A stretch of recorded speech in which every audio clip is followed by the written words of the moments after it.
Hello, everyone, and welcome back to Cyrus Webb Presents. I'm your host, Cyrus Webb. So glad you guys could join us once again. We're broadcasting from Fayetteville, North Carolina. As you guys know, I'm in town for the Teacher Appreciation event that's taking place on Amazon on Friday. But we're glad you all could join us on Facebook, LinkedIn, YouTube, and on X. Going to bring in our friends over on Instagram and also connect with our friends over on Amazon. Because if it is a day of the week, we still have our Amazon Live no matter where we are. We have a great guest to be able to talk to you guys with today who's written a book that I really enjoy. And we're now live on the Amazon Live platform with Cyrus Webb Presents. Going to type you guys a welcome message over there. If you guys are new to us on Amazon, welcome. Make sure you guys hit that follow button either here in this corner or down below. You also will see the book by our next guest. I'm so excited to welcome J.L. Spears to our broadcast today. J.L. wrote a book that was introduced to me this year that is really fascinating. It's called DAEMON Protocol. You guys can see it here. I want to talk to him not only about the writing of the book, but how he's been able to take things that he's interested in when it comes to people and AI and to be able to incorporate in this book and give us something that is not only, I think, a fast-paced read, but also will make you think a little bit as well. Joe, thank you so much for the time. Really appreciate it. Cyrus, thank you for having me on this morning. Look, the pleasure's definitely all mine. I've been noticing when I was prepping for this segment that you've been getting a lot of deserved buzz for this book. And I was saying to you, I was going to be writing my own review. You know, when the book, I mean, the cover in itself, let me just hold it up again for our audience joining us online. The cover is amazing. I think it ties in so well with the book. What has it been like for you, Joe, to be able to see that people are responding to DAEMON Protocol? It has been amazing. This is my first novel, and I've had lots of ideas in the past. None of them ever really had the depth that I thought would be interesting to tell. But this one in particular engaged me, and like the bad guy in the book, it almost gave birth to itself. Thank you for the compliment on the cover. I had a very talented cover artist work with me on that. I'm proud of it. Yeah. And I think, too, this is an interesting topic. And we're going to get into Daniel and his role in this, too. And what I thought about when I was reading the book, Joe, is that this is one of those books that if you're going to take the what if scenario in life, what if this happens, or what if this falls into these hands? I think what I was saying to you before we went live here, that we all, have heard the conversations about AI being the thing that's so scary. Your book reminds us that we human beings, we kind of, at the top of the food chain when it comes to scary and the things that we could do. So what was it like for you to play with that? The idea of people's ideas about AI and technology, but also the masterminds behind a lot of the plans that are made. Yeah, well, I think you hit the nail on the head. We as humans are kind of scary. So the book came to be because as a technologist with 25 years in the industry, we talk about technology trends. We talk about the state of AI. We talk about fiction, and the topic came up. Well, if an AI did decide to take over, how would it work? And it wasn't with explosions and robots and nuclear countdowns. It would actually use the systems that are in place already today in the real world to be able to exploit us and to do some of the things that corporations and rogue governments and cyber criminals could do today if they wanted to. And so the idea was to take all of these real world risks that we have, that we face, and to play with that in a fictional world where an AI is doing it rather than humans, right? And how did the AI learn to do it? Well, it watched how we treat each other. And that's kind of one of the morals of the book. Yeah. So I want to go back to what you mentioned, Joe. And again, for our audience joining us on Amazon, I've been toggling between, you guys can see, you can get the book in print as I have it here, or you can be able to go ahead and one click right now and get the Kindle edition for 78% off. You guys can see there for only $6.99. And it's one of those books that you definitely want to take your time with, but it does move quickly. I mentioned Daniel earlier, Joe. So I want to talk around some of this because I don't want to spoil anything for those who haven't read it. But I do want to talk about the personal connection that you felt with Daniel, because I feel like I'm giving maybe human beings a lot more credit, but I'll say all of us want to do something good with our gifts. Daniel is one of those people who wants to do something good and sees technology as a way to be able to do that. How much of yourself, because I know this is a world you're so immersed in, how much of yourself did you put in creating that character? I think there's a lot of me in there. Daniel has some of the same flaws that I do. He gets so wrapped up in his work and his technology that he took his family for granted, and the AI was able to exploit that and manipulate him. It caused additional problems in his marriage. It caused him to get to the point where he was fired from his job. It made it so that he would seem like he's a conspiracy theorist when he starts discovering all of these things are happening. And so there is a lot of Daniel, a lot of me that's in Daniel. And I think also in some of the other characters, his wife Anna is a former combat medic. I was an Army veteran and a combat medic, so I tried to bring some of that mentality in. One of the reviewers mentioned how maybe the depiction of the daughter was a little bit too real for those people who have teenage daughters. So, but the idea is that the human relationships are the anchor in our digital modern world, right? It's all about the trust and loyalty and connections that we can form. And the technology allows us to do that, but it also is something that can get in the way if we're not careful. Yeah. And Joe, I'm so glad you said that, because it brings up another point that's not only in Daemon Protocol, but also just in life in general, is that, I've heard this saying more so now, and I'm understanding it as I get older, that too much of a good thing is not a good thing, right? And I think that goes to this book. A lot of times we think the more we put into something, that's going to make it better. I think Daemon Protocol shows, and our own life shows, that that's not necessarily always the way that things happen. What was that like for you to play with as you saw the story unfolding? Well, in some ways, Daniel's work is almost like a gambling addiction, if you want to think about it that way. It's always, there's one more late night. It's okay. Just one more missed dinner, just one more family event in order to meet a deadline. And all the while, his family is being torn apart.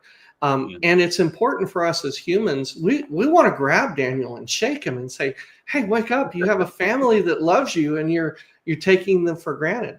My editor put a note that his wife really deserves something better. And it's so tempting for us to give up, to place less value on the thing that's important to us, but is right in front of us, in pursuit of something that's not going to bring us as much pleasure as our family and our loved ones would. That is such a great point. I want to give some shout outs here, Joe, for those. I see you guys over there on Amazon. Appreciate the hearts. If you guys have any questions or comments for Joe, put those in the chat. Hello to you, Dr. Norma, over there on IG. Hello to you, Tez40 as well. Tez40 Leo over there on IG as well, over on YouTube. Appreciate you all being with us. Appreciate the hearts. For those who are just tuning in, welcome.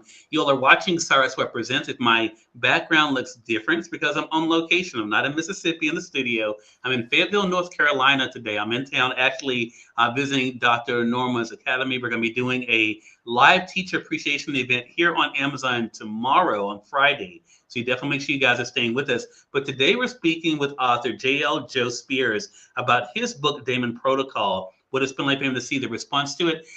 Joe, one thing that I thought was so interesting when I was prepping for your segment, and I was doing it, I have to admit selfishly, to make sure I was saying the title of the book correctly, but two, to see your response in some of the interviews. And I watched an interview you did recently. One thing that seems to come through, and I'm curious since I have you here with us, is the appreciation for this moment. I mean, here you are entering this new world. You're known in one area. What has it been like for you to settle into this being a published author? So it doesn't feel real yet. But I will say that the community of not only the authors, but editors and voice artists and cover designers, they are so incredibly supportive. There is no competition as far as I can see. They want to see everyone succeed. And I think the attitude is that the rising tide lifts all boats. And that has just been so inspiring. I think the industry still has a little bit of room to grow. I think some of the traditional publishers themselves are kind of figuring it out, and they're trying to go back to the old way. They've had these publishing machines that they've had for 100 years, and that's what they know. But I think the industry is changing around them. But thank goodness for the independent authors and artists. Yeah. Joe, people will think we would have discussed this ahead of time. I really was thinking that when I thought about when your publicist, I think it was, sent me over the photos and everything for this segment. What I thought about was they get it. They understand.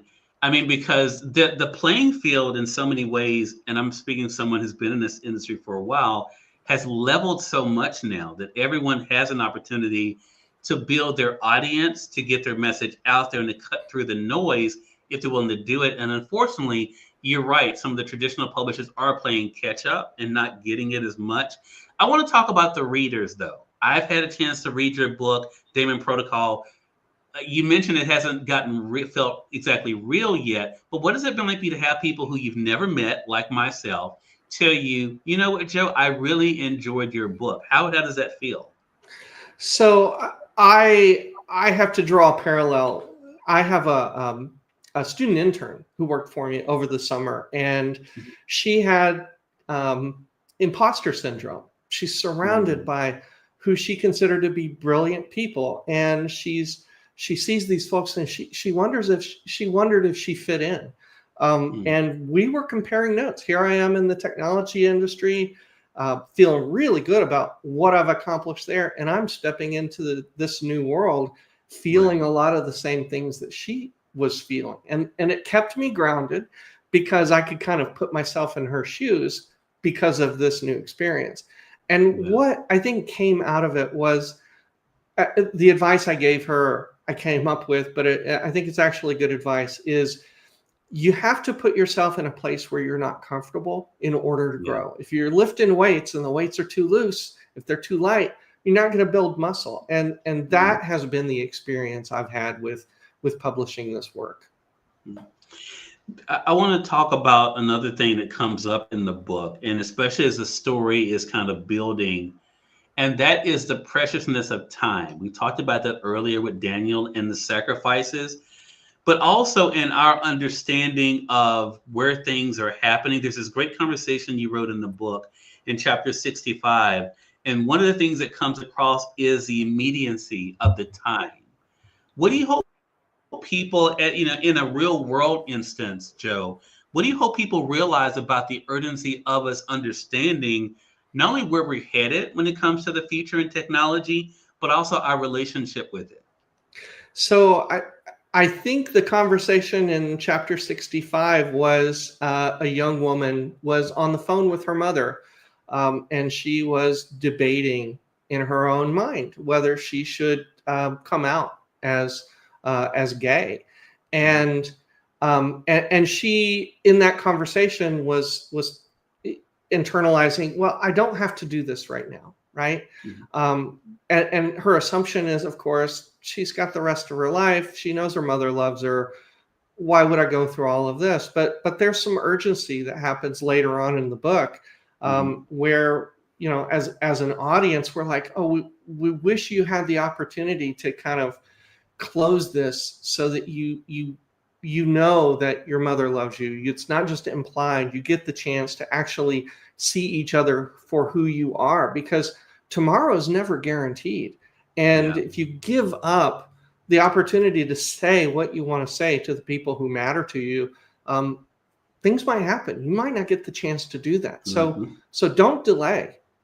Yeah, it is really something. And I think there's so many ways that readers, and again, I'm always careful, Joe, when I'm having conversations like this, not to take away from the entertainment or entertaining value of a project.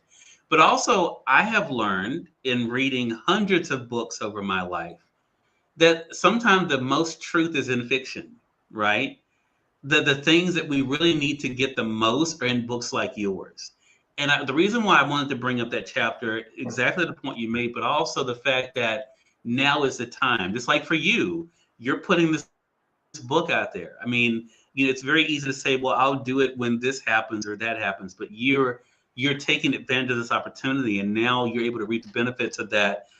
Did you, I don't want to put words in your mouth because you and I didn't talk about this, but did you, so I'll ask the question this way. Did you feel like this was the end, or did you see yourself finding other things you wanted to explore with this world?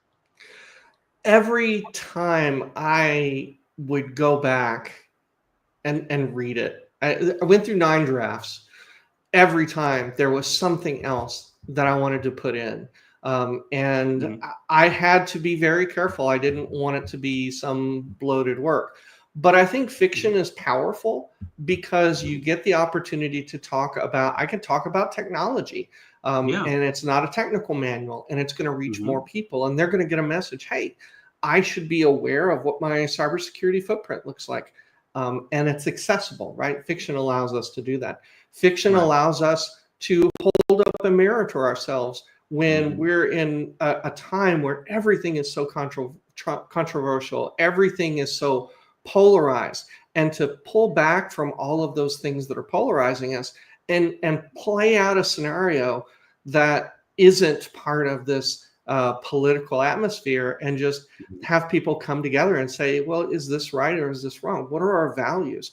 And even though we're in a society where we argue over so many things, we share so many things. We love our families, right? We love being able to provide. We want to build a future.